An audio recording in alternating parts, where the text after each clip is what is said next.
ካላኮራሽ ልቤ ልስጥሽ፣ እሺ ንገረኝ። ባልና ሚስት ሲያምሩ ደግሞ በነገራችን ላይ ማለት ነው ፍቅር ደስ የሚል ስቃይ ነው። ማርያምን እነሱ ደግሞ በጣም በቃ በተግባር እየኖሩት የነበሩ ልጆች ናቸው።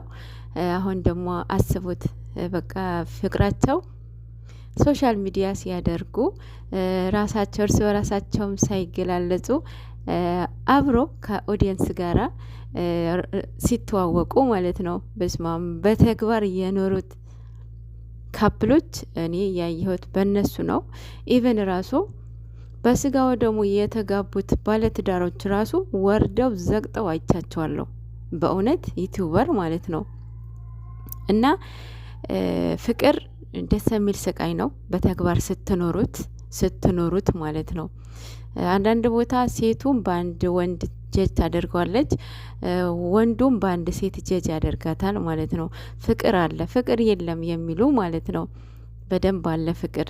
ግን መጀመሪያ በእርግጥ የትዳር አጋራችሁ የሚሰጣችሁ እግዚአብሔር ነው፣ የሚያጣምራችሁም እግዚአብሔር ነው። እግዚአብሔር ካጣመራችሁ ምንም ቢመጣባችሁ ታልፋላችሁ፣ አትለያዩም ማለት ነው። ይሄ ዝም ብላችሁ አለ አይደለ ጊዜያዊ ምንም ብትሉ ማለት ነው፣ ምንም ማለት ነው ትዳር ውስጥ ብትገቡ ብሬካፕ ማድረጉ አይቀርም። ይሄ ግልጽ ነው። ሶ ፍቅር አለ ማለት ነው። ለሁላችንም ፍቅር በተግባር እንድንኖርበት እግዚአብሔር ይርዳን ማለት ነው። ለሁላችን ልቦና ይስጠን፣ ይቅር ይበለን። ማታ ይመጣሉ፣ ላይቭ ይመጣሉ። የቅመምዬን በረስደዋ ደርሰዋል። ኦልሞስት 5 ቀን የቀራት በ16 በመቤታችን በማ ፍቅር ቅድስት ኪዳነ ምሕረት ቀን የተወለደችው ታድላ።